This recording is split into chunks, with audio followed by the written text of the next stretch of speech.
Today we'll discuss about diffusion and facilitated diffusion. So first, diffusion. So diffusion, what is the definition of diffusion? Diffusion is the movement of solute particles. So we know what is solute, solvent and solution.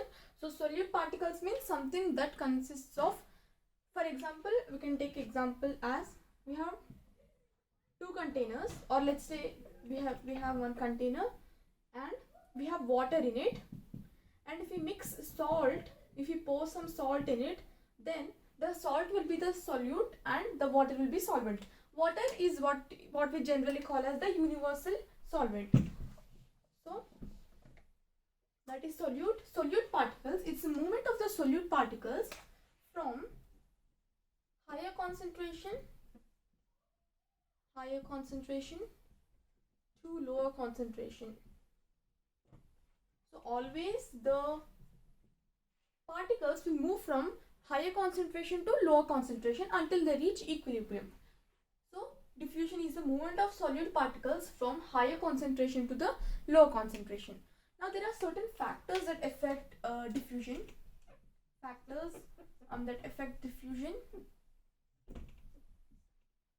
The first factor is what we call as temperature.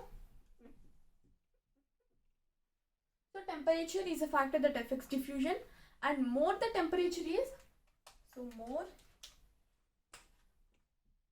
temperature, then more or higher the rate of diffusion.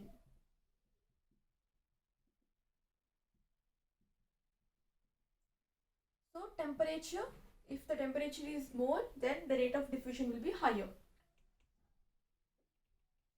Why it will be higher? Because if temperature is more, then the particles will move very rapidly, so the kinetic energy will increase. If kinetic energy increases, these particles will rapidly move and diffuse. So that's why if more the temperature, then more the rate of diffusion is. So this is the first factor, that is temperature. The second factor is density. So density is one more factor that affects the diffusion or the rate of diffusion, and here we're talking about one particular law which is called as Graham's law.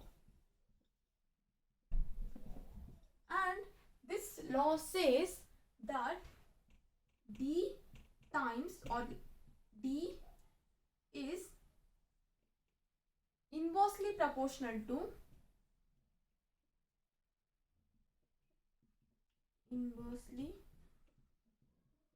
proportional to 1 over root of small d. So d is actually the rate of diffusion, and it is inversely proportional to 1 by root of d. This d is the density. So basically this law says that when the density is higher, then the rate of diffusion decreases. So that's what inversely proportional to is. So d is inversely proportional to 1 by root of d. So density is a factor that affects the rate of diffusion. The third factor is concentration gradient. In the last video we discussed about the concentration gradient, that is, it's a difference of the concentration of a substance. So that is what we call as concentration gradient, and more the concentration gradient is, then faster is going to be the rate of diffusion. More concentration gradient,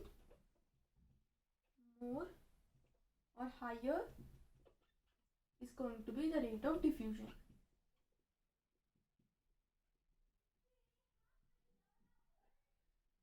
So the third one is concentration gradient. So this is one factor that affects the rate of diffusion. The fourth factor is surface area.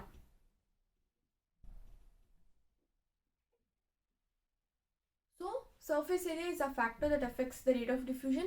More the surface area is, then the diffusion will be more. So more surface area, higher the rate of diffusion. There is another factor, that is what we call as, there is another factor, but it is called as nature of the particle. It's about the nature. So here we talked about temperature, density, concentration gradient, surface area. The next one is nature. Like, what is the nature of it? For example, if it is carb, is it lipid, or is it protein, or like that. So if the molecule is lipid, if it is lipid soluble particle, the lipid soluble particles will diffuse faster. So lipid soluble particle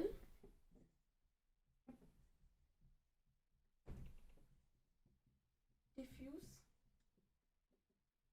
faster. So lipid soluble particles diffuse faster as compared to other soluble particles. The lipid soluble particle diffuses more faster than other particles. So these are the certain factors that affect the rate of diffusion. Now let's talk about facilitated diffusion. So this is normal diffusion, that is solute particles from higher concentration to lower concentration, the movement of the solute particles from higher to lower concentration. Now let's talk about facilitated diffusion.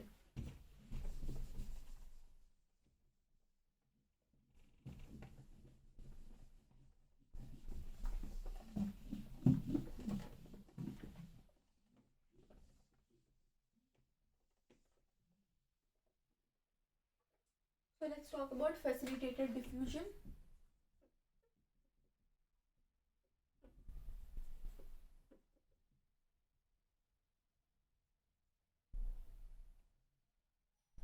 As the name suggests, facilitated means this is diffusion itself, but because we're telling facilitated diffusion, that means there is the presence of carrier proteins. So carrier proteins is present. So that is what is normally the definition of facilitated diffusion. Facilitated diffusion is a type of diffusion where carrier proteins are present.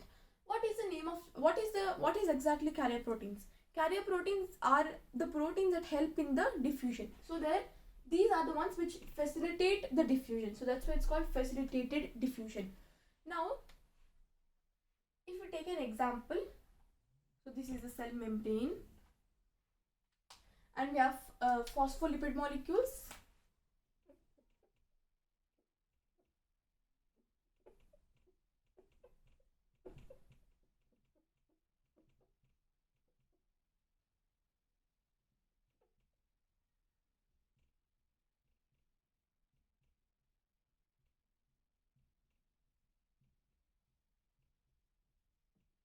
We also have some intrinsic and extrinsic proteins.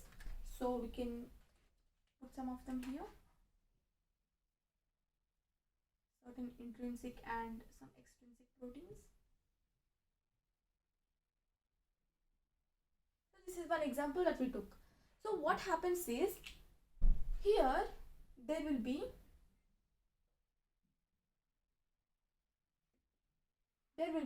one particle. So what happens is, this particle gets attached to this particular carrier protein. So this is the carrier protein that we're talking about. Some proteins, intrinsic and extrinsic proteins, but here we're talking about the extrinsic one. So this particular particle, it gets attached to this carrier protein, and then this comes here. We have the particle and the carrier protein, and then it's going to come here. It is going to, this particle or this carrier protein, it leaves the particle here.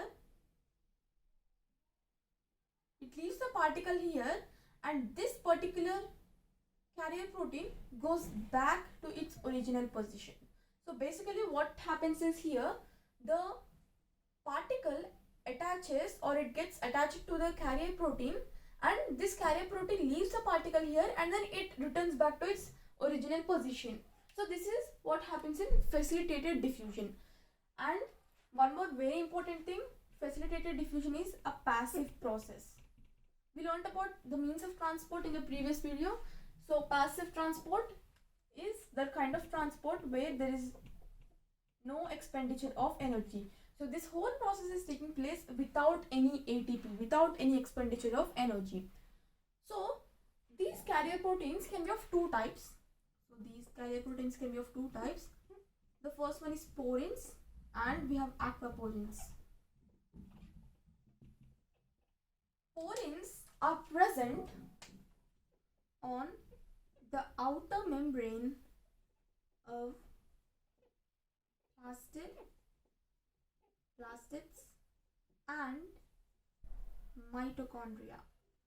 Aquaporins are basically water channels. As the name suggests, aqua means water. These are certain water channels. Porins are present on the outer membrane. That means porins are extrinsic proteins. Aquaporins has to be intrinsic ones. So they are basically some water channels which are present.